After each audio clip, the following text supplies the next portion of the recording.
Okay, so anyone who wasn't here last time, if you went and watched the video, the audio is not on the video. So all of last class, the lecture is just silent me up here. It happens, so I apologize ahead of time. It shows me doing the work, but there's no words, so you can't hear me.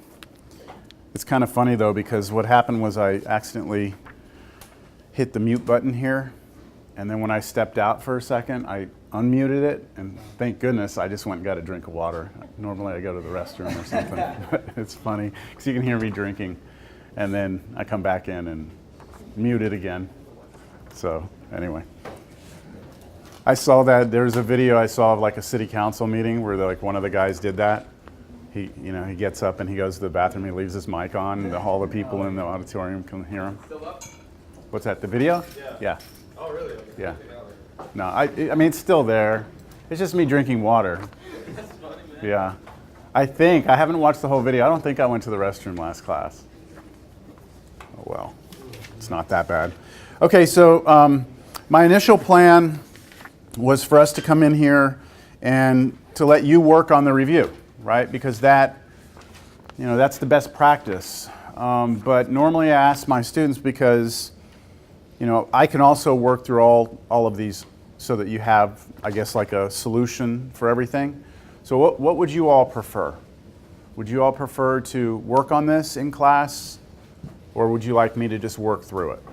So let's take a vote. How many of you want me to work through the whole thing? All right, hands up. Hands up. Okay. I should be able to finish this. Yes. How many of you want to work alone on it and or work in groups? Okay. Yeah. Okay, so here's what I'll do. There's enough people that want me to do it. I think that's what I'll do. If you're real adamant about, hey, I want to work on this alone and not see the solution, then you're welcome to stay or you can go. All right. I don't want everyone leaving. All right. But if you seriously want to work on alone and you think I'll be a distraction, then you can step out. Yeah, let's do it, okay? Because it'll take me. I don't want you to think that the test is going to be exactly like this, all right? Like exactly the same, but this gives you a good idea. Yes. Your test is on Tuesday. Yep. So I'll start with number 1. Let's crank this thing out. And I'm going to work kind of fast because we've done all this before. And try and work fast. The instructions here are to solve. So I want to solve this. This is a linear equation in one variable. So the goal is going to be to isolate x, get it by itself on one side. So I'm going to distribute -2 through, gives me -2x plus 10, still have plus 4, equals 3x plus 3 plus 4x. And then I collect like terms on the left side and right side, put things together. So -2x plus 14 equals what, 7x plus 3?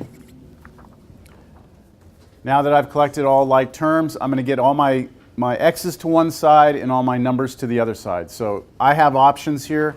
I'm just going to choose to subtract 7x on both sides. When I do that, I get -9x plus 14 equals 3. And now at this point, I subtract 14 from both sides.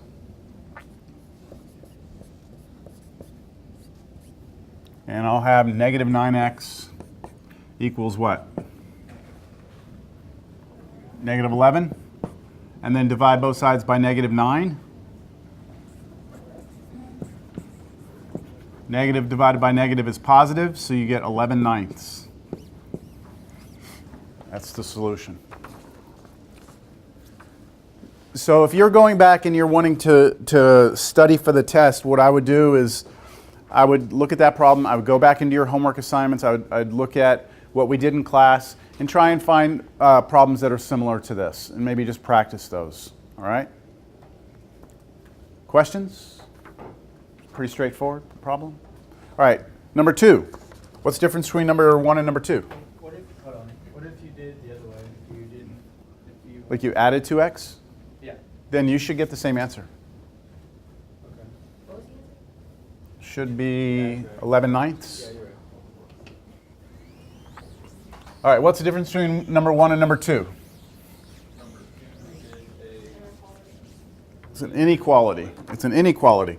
So that means our answer is not going to be like x equals a number. It's going to be an interval, and we're going to have to use interval notation here. So 3 halves x minus 4 is greater than or equal to 3/5. So for this one, I'm going to, well, what would you do? Change it to an equal. Not for this. We do that usually when we're doing the graphs of these linear inequalities in 2 variables. This is only 1 variable, right? There's only 1 x in there. We are going to get x by itself, yes. Do you all want to work with fractions, or do you want to clear the fractions? You can clear them out. How do you clear the fractions out of this? Multiply by 10 on both sides, because you have a 2 and a 5 in the denominators. So you try and find the least common multiple of those, the smallest number that's a multiple of both 2 and 5, which is 10. So I multiply the left side of this inequality by 10. Multiply the right side of this inequality by 10. And then I distribute this through. That gives me 30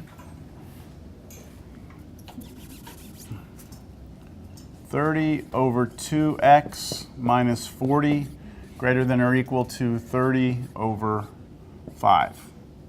Remember, 10 is like 10 over 1, so you're just multiplying straight across. That reduces. Those fractions should go away now. 30 over 2 is 15, so 15x minus 40 is greater than or equal to 6. Bless you. Now you can work with this. It doesn't have any fractions. You're in good shape. Add 40 to both sides. So you get 46.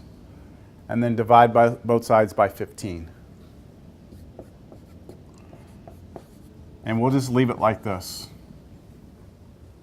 Okay, you don't have to reduce that or anything or make it a decimal. Now, what I want to see on the test, though, is for you to write this answer in interval notation. So this should be, bless you, 46 over 15 to infinity. So the way we get this, remember, this is a number line. Like here's 0. 46 over 15 is some positive number. So I don't even care where it is. It's just 46 over 15. We want to include that number in everything to the right because it's all x values bigger than or equal to this.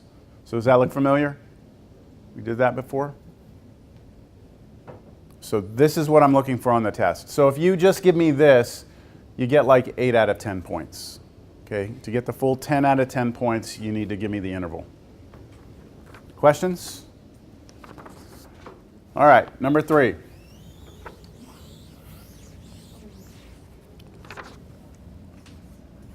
So one of the things that, again, I'm trying to help you in how you can get prepared for this test.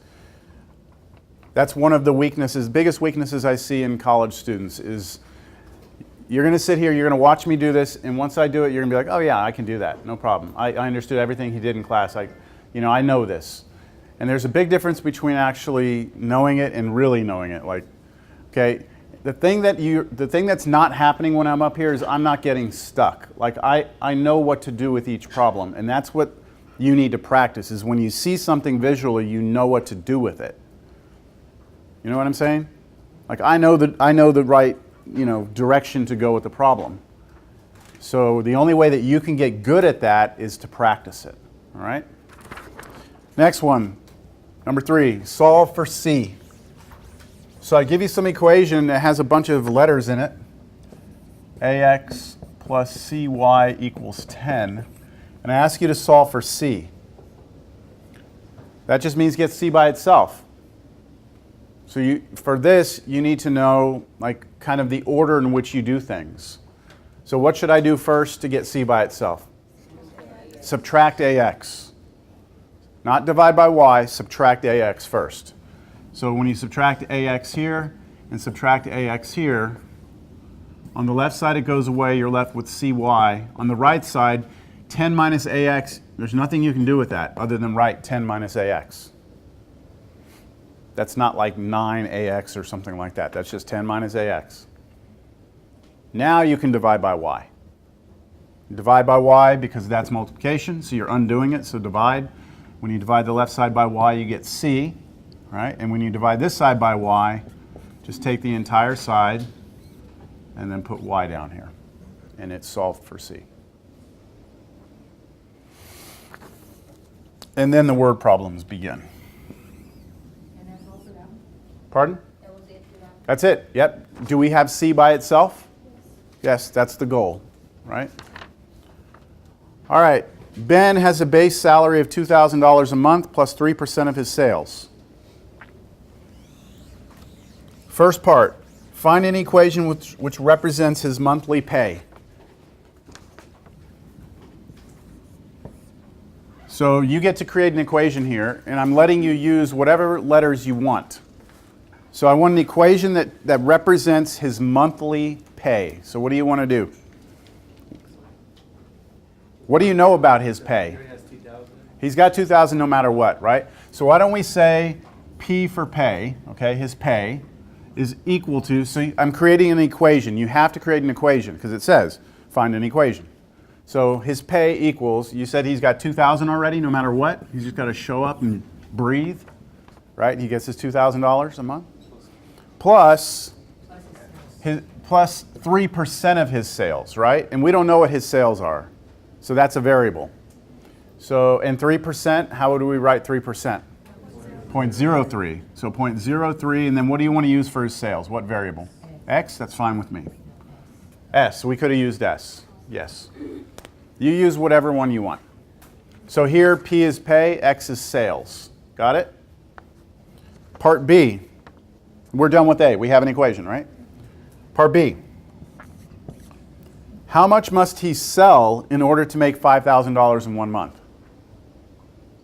So what we're really asking ourselves is what do his sales have to be, right, in order to make his pay equal 5,000? It's the question, right? Well, I don't know. What must his sales be in order to have his pay equal 5,000? We are not saying how much does he make if he sells 5,000, right? 5,000 is not going to go here. So that's what we have. Understand that?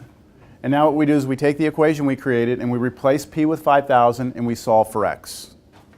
So I'm going to replace P with 5,000.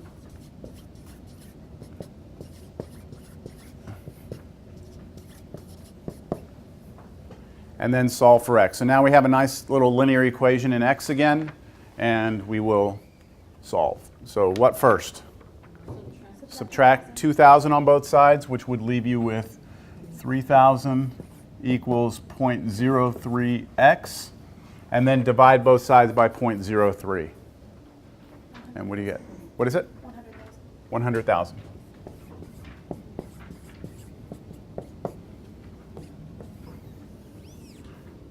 I'll put dollars in front of that. So do y'all think he's going to make 5,000 a month? Depends on what he's selling, right? If he's selling iPhones, I doubt it. If he's selling cars, maybe. Or what was it? Wasn't that table talking about selling something else? Illegal? No?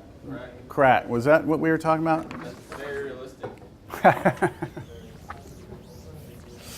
I thought y'all were saying something like that earlier this semester.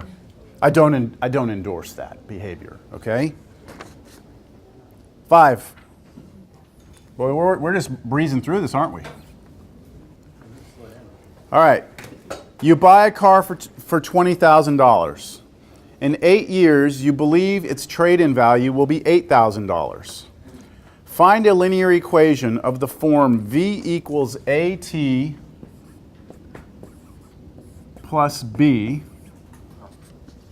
which gives the value of the car v t years after buying it. What? Okay. We buy a car for $20,000.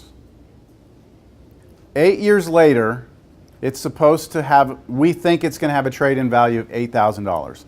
Find a linear equation, right, of that form v equals at plus b. Now what I want you to see here is that this very much looks like this. Y equals mx plus b. That's what that equation looks like, right? Instead of using y, I'm using v for value of the car. Instead of using x, I'm using t for time. Your goal is to find out what a and b are so that you have a linear equation. Now, one thing you could do to help you with this is try and visualize this. If this is time and this is the value of the car, what can you tell me at time 0? What's the value of the car at time 0? When you bought it, right? 20,000? Even though we all know that when you buy a car, it immediately loses its value, right? Okay. So 0, and then we know 20,000 up here. We know that that's a point on our line, don't we? And then we also know that 8 years later, we believe the value is going to be, so let's say this is like 1, 2, 3, 4, 5, 6, 7, 8. We believe 8 years later, so I'm measuring time in years here, that the value is going to be not 10,000, probably 8,000, so somewhere around there.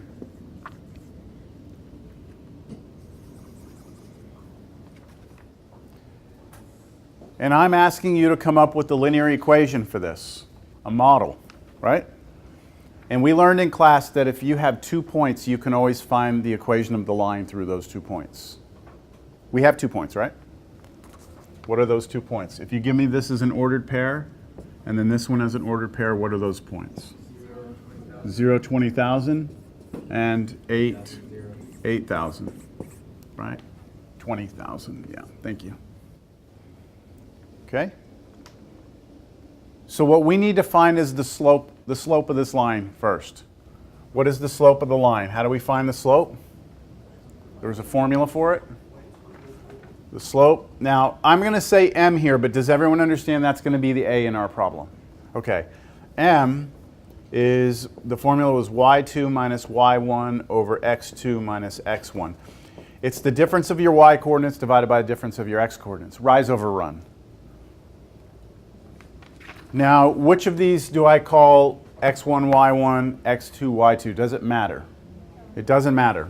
Okay, as long as you stick with the, this is the first point and this is the second point, then it doesn't matter. You could have made this your second and your first. We'll all get the same slope no matter what. So let's go ahead and do this. What's y2 minus y1? 8,000 minus 20,000 over x2, which is 8, minus 0, which was x1. 8,000 minus 20,000, negative 12,000, over 8 minus 0, which is 8. And what is it, negative 1,500?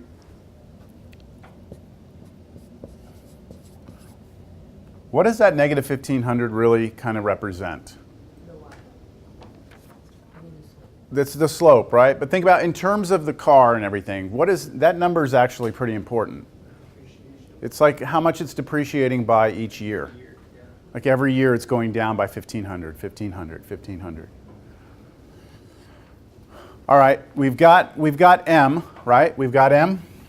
And now we need to know what that B is. Do you know what B is?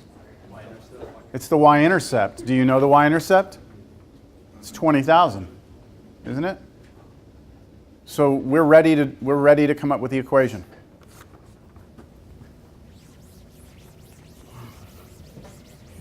The equation of this depreciation model, Wait, so why is 20,000? because it's the Y-intercept. right? B is always the y-intercept in the formula. So I'm going to have, you tell me, what is this? Negative 1,500. I'm going to use t, okay, because that's what I asked you to use in the problem. And then plus 20,000. There's your depreciation model. Now, it's a model, okay? Because if you think about this line, starts out up here. If you use a linear model, right? If you use a linear model, it's not a very good model, because what happens is that according to this model, after a certain amount of time, the depreciation, the value of the car is actually negative, okay? And I've seen some pretty bad cars out there, but I've never seen one that's worth less than $0. Yeah, well, you're right. There are people who will give you money to get that piece of junk out of their yard or something. So maybe it is a good model. All right, you get what I'm saying? We have other types of models that are better, but we're just talking about linear functions or linear equations. All right, number 5 is done. Number 6. I'm trying to kind of get through these quick because the last ones, as you can remember, are a little longer, right? The linear programming problems. All right, so number 6. At $3 a bushel, the annual supply of corn in Texas is 3 billion bushels, and demand is 2 billion bushels. When the price drops to $2 a bushel, the supply drops to 2 billion bushels, and the demand rises to 4 billion bushels. Find a price-supply equation, find a price-demand equation, find the equilibrium price and quantity. So, what do we do for part A?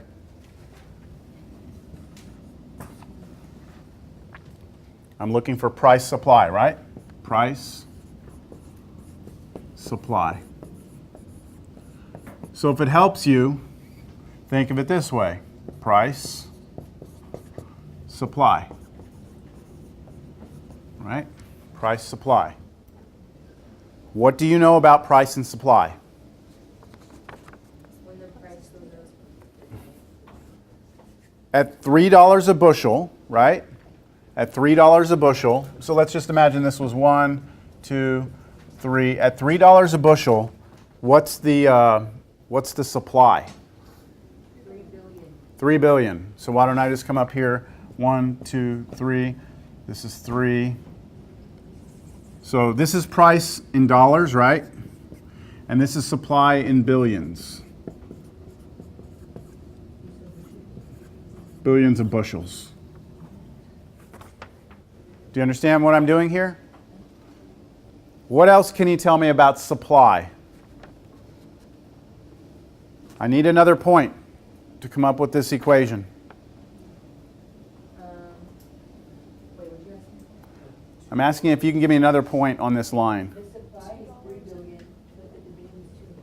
Yes, we're talking just about supply though. Okay, so at $2, right, when you change the price of the corn from $3 to $2, the supply of the corn actually drops to 2 billion, right? So when the price drops to 2, the supply drops to 2, and you have this. I don't know, like a big bundle of corn.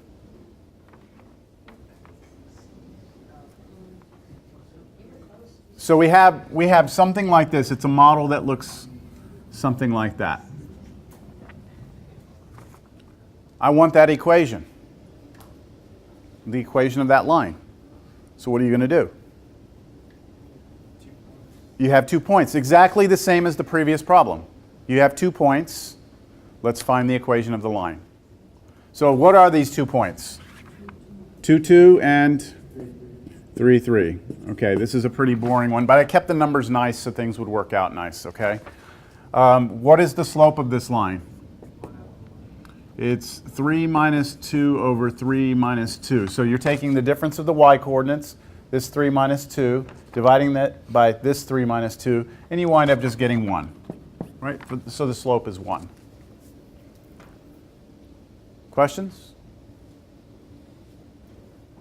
Now, we need the y-intercept, but we don't have it. Well, in this problem, we do have it because of the way I made the problem, but in general, you won't.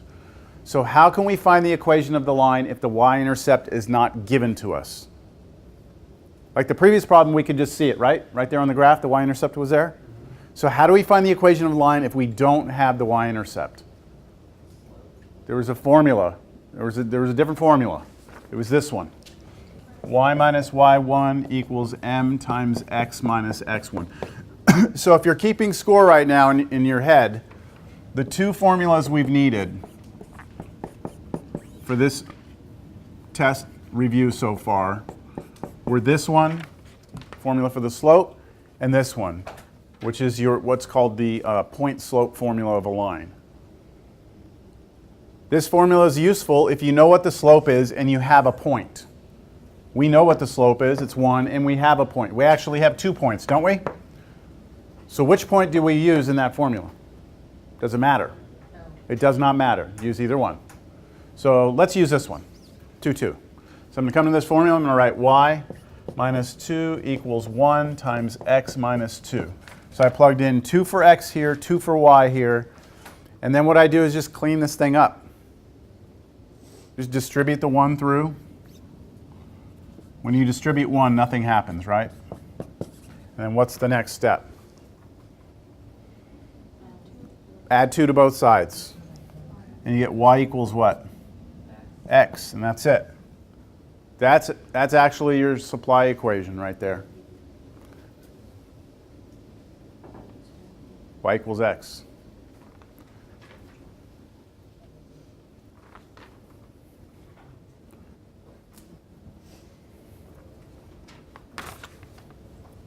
Now, part B.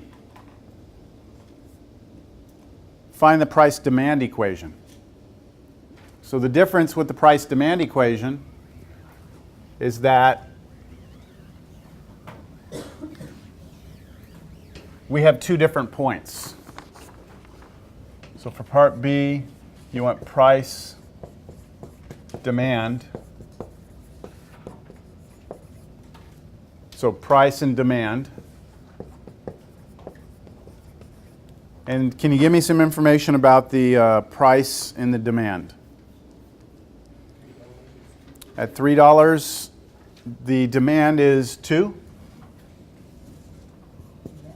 And then at $2, the demand is 4. Up here. And we have a line there. So at 2, it's 4. Okay, take 2 minutes, 3 minutes. See if you can come up with the equation for the price demand. Find your slope, then use the point slope formula and solve for y.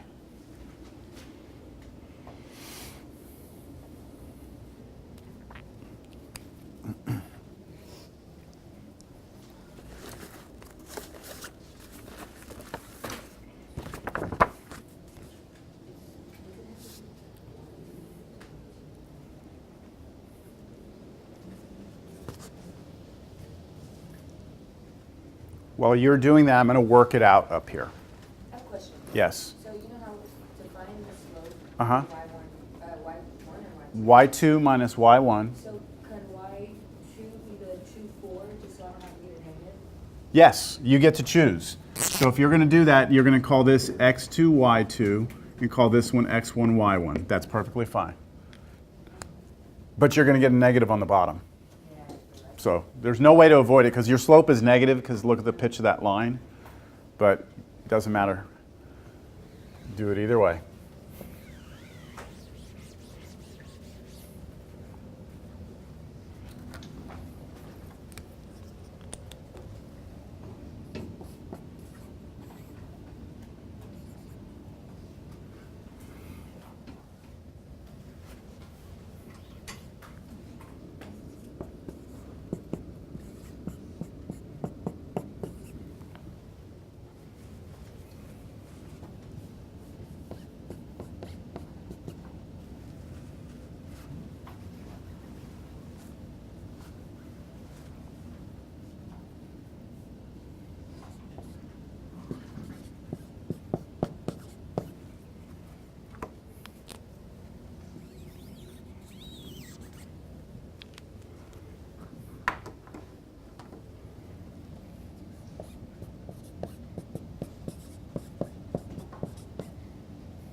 You should be getting that right there.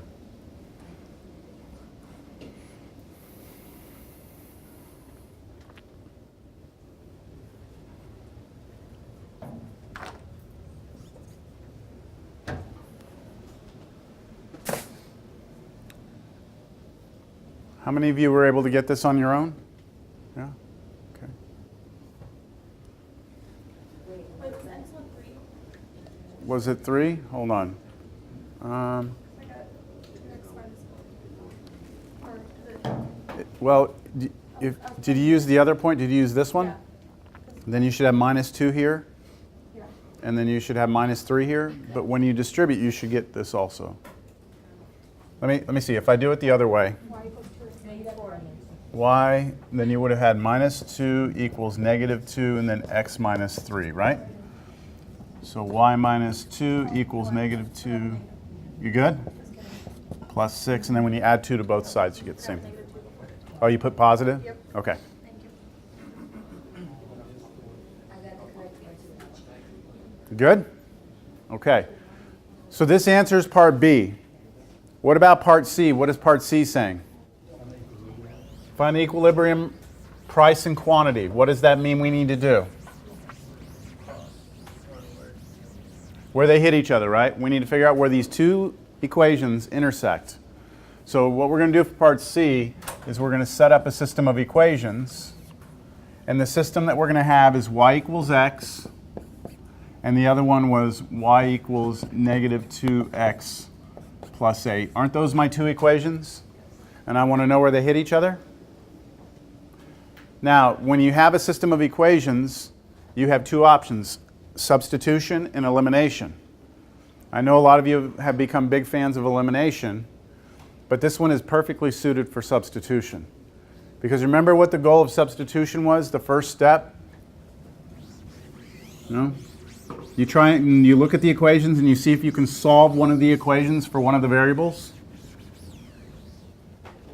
And y equals x is already solved, right? This is already solved, y equals x. So that means I can just take my second equation, right, and replace what? The y with x. Replace the y with x. See, I already know y has to be equal to x. So when I see that y, I replace it with x, -2x plus 8. And then at this point, solve for x. So how about adding 2x to both sides? Is that okay? So 3x equals 8. And then divide both sides by 3. X is 8 over 3. Now, remember, x was the price, wasn't it? X was the price? So what is this in a decimal form? Approximately 266. All right? That is the equilibrium price. That is the price at which the supply will equal the demand. Now, what will that demand and supply be? So it says on there what's the equilibrium price and quantity. So how do I figure out what the supply and demand is going to need to be? Not the price, but the actual supply and demand.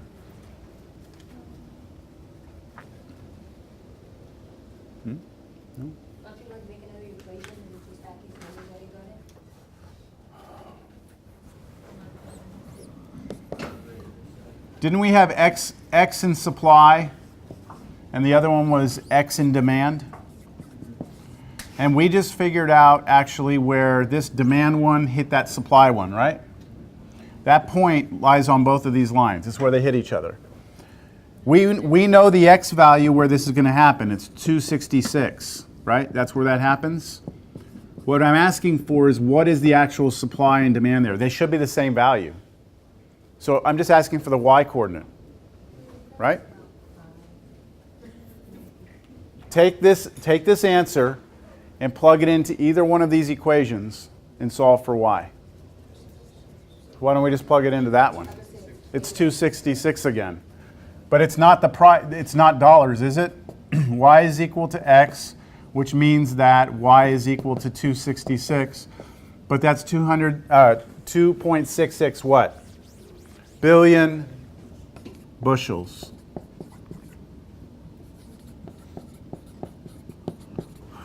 So it just works out this way. The way I designed the problem and the numbers I used is that if we change the price to $2.66 per bushel, then we'll have exactly the same supply as we have demand, and that will be 2.66 billion bushels. The moral of the story, you need to be able to create two equations. When I give you this information, two lines, you need to be able to create those equations for those lines. And then after that, you need to be able to get those two lines and solve this system of equations. In this problem, we use substitution, but on the test, it could be substitution or elimination. All right? Questions there? All right. Number 7. Did everybody get a copy of the review? I mean, there's extras up here. Number 7.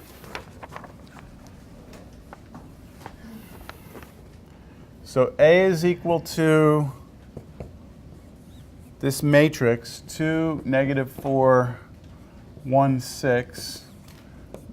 B is equal to 1, 4, 0, 2, -1, 6. And then C is equal to -4, 7, 1, 0. And for part A, I ask for, let's change part A.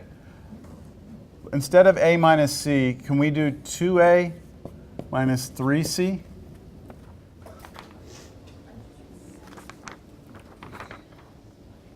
What does that mean? You're just gonna We're going to multiply 2 times A, right? So I'm going to take 2 and multiply it times the matrix 2, -4, 1, 6. And then I'm going to subtract from that 3 times the matrix C, which is -4, 7, 1, 0. And how do we do multiplication of a number times a matrix? How do we do the 2 times that matrix? 2 times each of the 4 entries, right? So it's just, this is going to become, what's this new matrix? 4, -8, 2, and 12. And I'm going to subtract from that. Now notice I'm keeping the minus sign here. So that means you're looking at a positive 3 going through this. So what does that become? -12, 21, 3, and 0.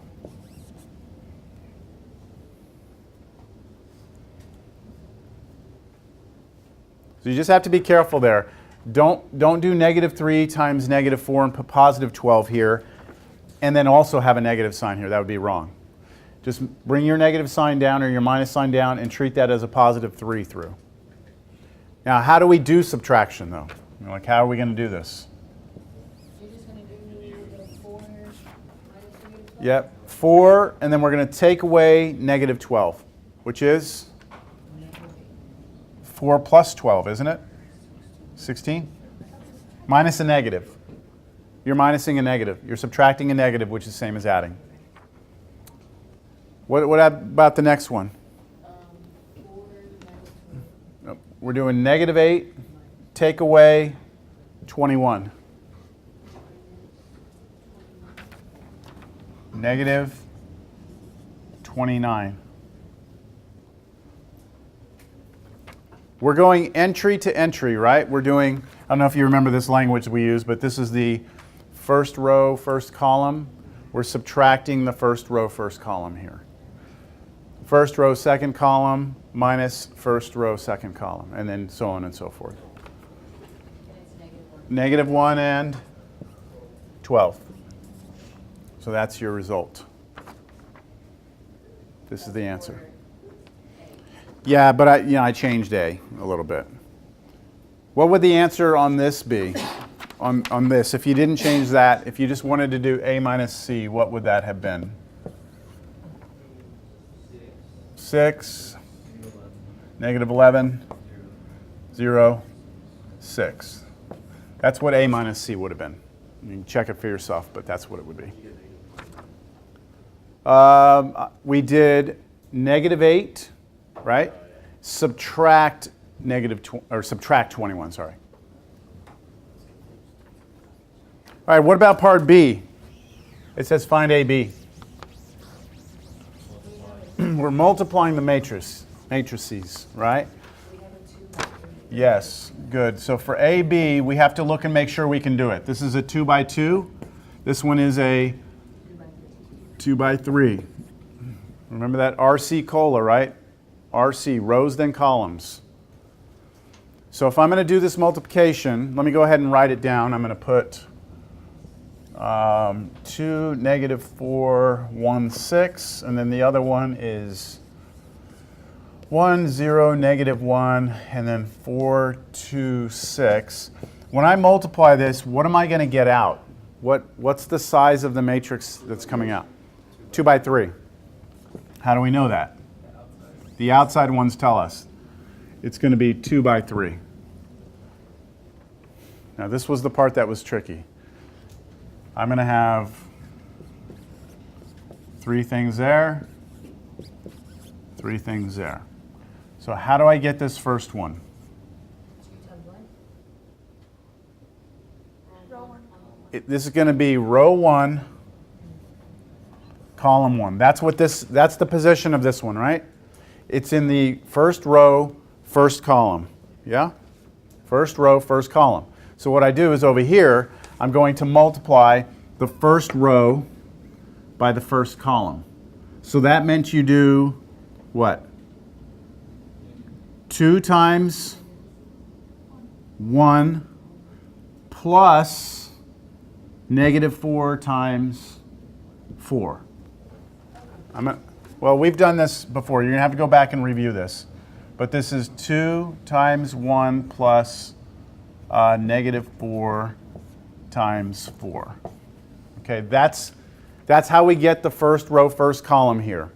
By multiplying this first row by this first column. To do that, this entry times this entry plus this entry times this entry. And now we figure out what that number is.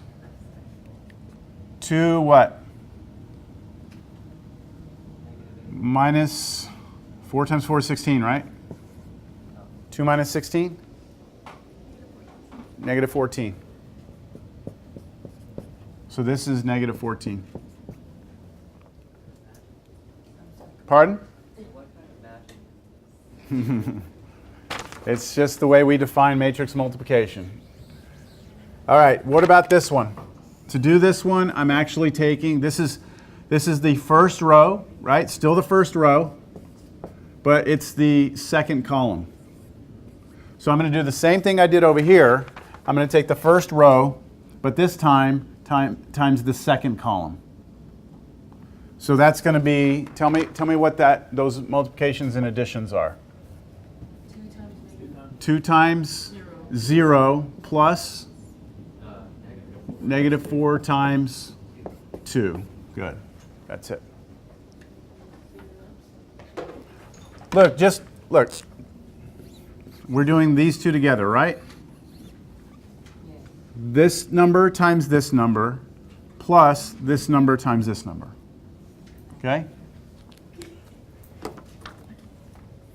All right, what does that turn out to be? -8. So this is -8. Okay. The next one is going to be row 1, column 3. So same row here, still doing 2, -4, but now we're going to move over and we're going to hit it with -1, 6. So the multiplication I'm doing is 2 times -1 plus -4 times 6, which is -26.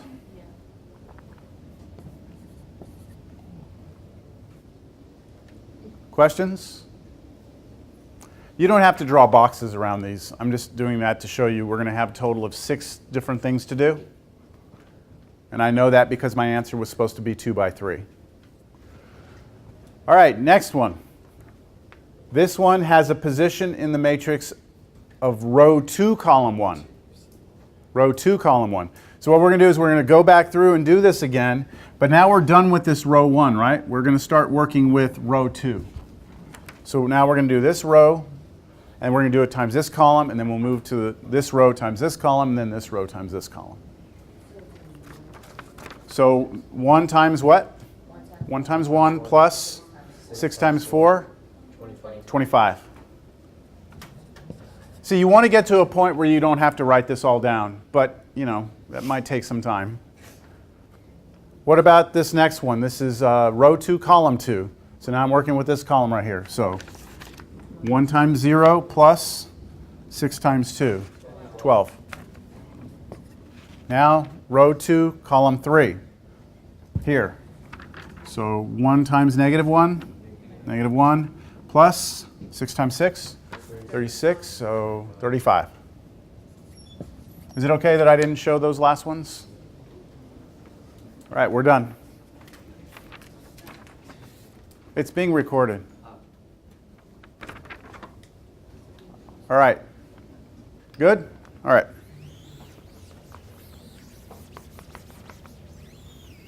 Now, I didn't put this on here, but for part, let's say I gave you a part C and I asked you for A. No. What if I asked you for BC? And then on part D, I asked you for AC. What would you tell me for those? I can't do BC. Now I erased C, but I'll put it back up here.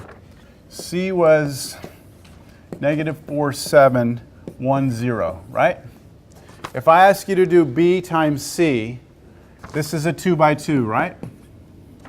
The only way you can multiply two matrices together is if the inside numbers, right, the ones closest, like this one and this one, are the same, and they're not. So if I asked you for this, what you would tell me is not defined. In other words, that operation is not a defined operation. I can't do it. Only because the inside. That's because the 2 and the 3 have to be the same. We can do A and B because 2 and 2. And then the result was 2 by 3.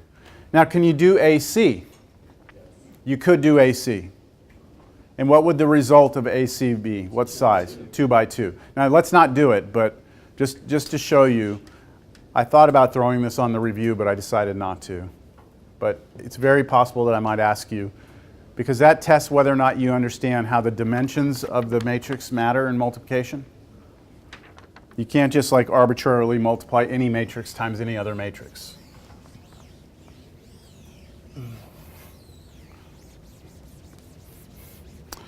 All right, moving on, number 8. Sketch the solution. 6x plus 3 less than or equal to 24. 3x plus 6y less than or equal to 30, sorry. And then x is greater than 0, y is greater than 0. Now at this point, we're kind of picking up from last class and the class before. So that's where we are now in the test. Review. All right, so you remember how to do this? You make equations out of each one of these and then sketch them. So let's start with that first one. 6x plus 3y equals 24. I find the x-intercepts. I'm going to go real quick here. I set y equal to 0. When I do that, I get x is 4. That gives me 4, 0. I'm not showing the work. You set y to 0, solve for x. Okay, to find the y-intercept, you set x to 0. When I set x to 0 and solve for y, I get y is 8. So that gives me 0, 8. Okay? Now, I need to sketch that, right? But I'm going to get the other line's information right now. 3x plus 6y equals 30. I find the x-intercept. That's going to be 10, 0. I find the y-intercept, and that's going to be 0, 5. Is it all right that I'm not showing the work? You all understand what you have to do there? Okay. And then the other two equations, or inequalities, I don't really need to worry about because remember that just tells you like to stay to the right of the y-axis and above the x-axis. That's what these two tell you. So I'm going to start drawing my xy axes here. Now, one of the good things about me doing all this work first is that I have an idea of how big my graph needs to be. Like, look at the two x-intercepts. You have an x-intercept of 4 and an x-intercept of 10 here, right?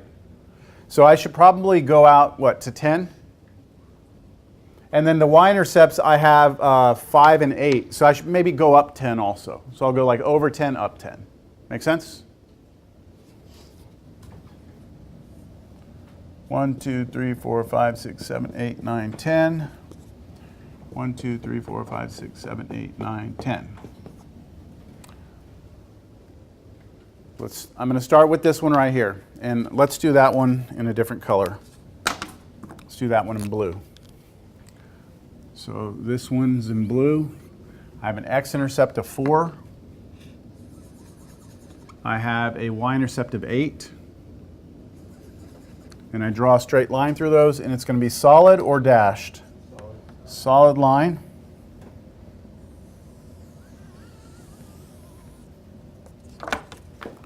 Am I done doing the inequality?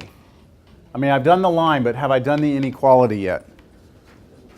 No, I need to decide which side of the line I'm on, right? So which side of the line am I on here? Left side, right side? Right. Right side, how do you know? Oh, wait. Left side? You have to test a point. So let's plug 0, 0 into this. 0 here and 0 here would give us 0. Is 0 less than 24? Yes. So we want everything below this line. So I did that with little arrows. Remember, if the test point works, then you want to shade that side that the test point lies on. Questions? All right, let's do the next one.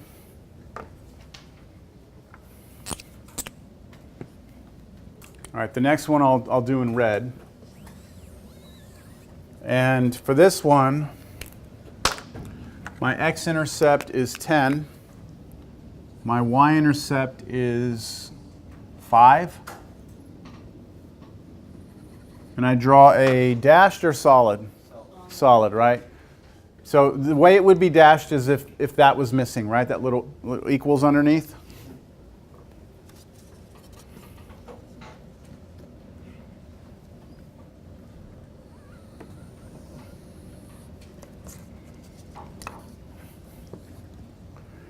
And then I test a point again. And when I test this, 0, 0 in here again, I get a true statement. So that means I want to shade everything below this.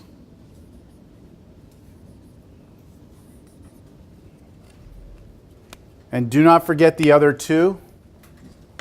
X greater than or equal to 0, y greater than or equal to 0. That forces you to be to the right of the y-axis and above the x-axis. So that was like to the right of the y-axis and above the x-axis. Isn't it just going to be that little? We have to shade the region, yes. So do you all see the region? Yeah.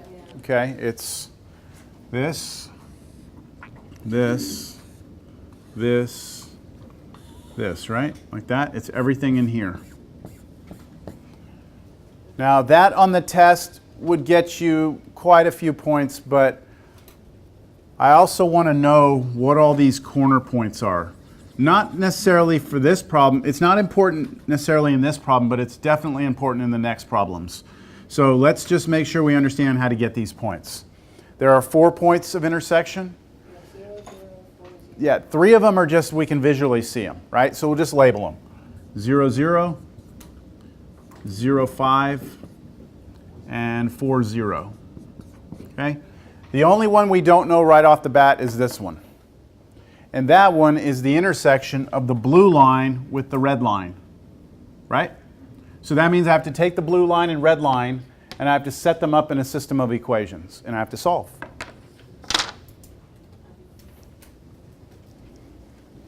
I only have 15 minutes left. So here comes my system. I'm going to set up 6x plus 3y equals 24, and then 3x plus 6y equals 30. And then I'm going to choose to do this by elimination. So I'm going to multiply this bottom one by -2. That's just my choice. When I do that, I know I'm going to turn that to a -6x, and it will cancel. So my new system becomes 6x plus 3y is 24, and then -6x minus 12y equals -60. I've got to make sure I hit everything by -2. Add straight down. In the second line? Everything in the second one gets hit by -2. Yes, this is going to go through. And now add straight down. -9y equals -36. And then divide both sides by -9, and you get y is 4. Once you know what y is, you go back and get x. How do we go back and get x? Plug it into any of the equations. So I'm going to come back here and get x by using, let me use this one. I know 6x plus 3 times y, but y we just found was 4, must be 24. So 6x plus 12 is 24. Subtract 12 from both sides, I get 12. Divide by 6, I get 2. I know I'm working fast here, but I'm under some time constraints. So it looks like 2, 4. And it looks right. 1, 2, 1, 2, 3, 4. That looks about right. 2, 4. Okay. Are you going to ask for like the max? That's the next problem. Yep. Look at number 9. There's a backside to this.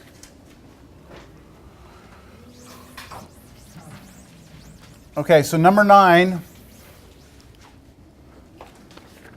says find the maximum of p equals 20x plus 10y.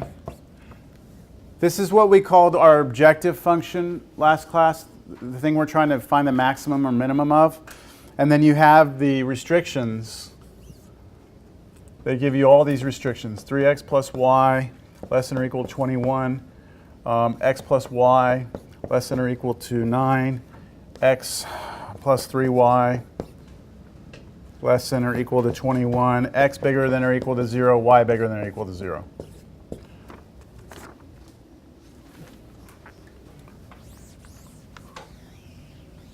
So let me ask you something. Everything that I've written down there inside this brace, you're going to do exactly the same thing we just did, right?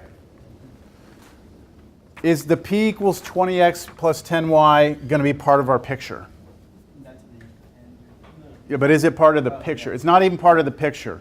The only thing different from this problem and the previous one is that when we do our region, whatever our region is, and we get our points, what are we going to do with those points? We're going to plug them into this p. And in this problem, it says find the maximum, right? So when we plug those points into p, we're going to figure out which of those points spits out the biggest answer. Okay? So we still have a lot of work to do, but I just want you to understand that this is the additional element that we have, but it's not part of our picture. Our picture tells us how we can find the maximum of that function. All right. Going quick here. Going to graph each of these lines. 3x plus y equals 21. I've got to graph x plus y equals 9. I've got to graph x plus 3y equals 21. So X-Intercept, 7, 0. Y-Intercept, 21, 0, or 0, 21 is the y.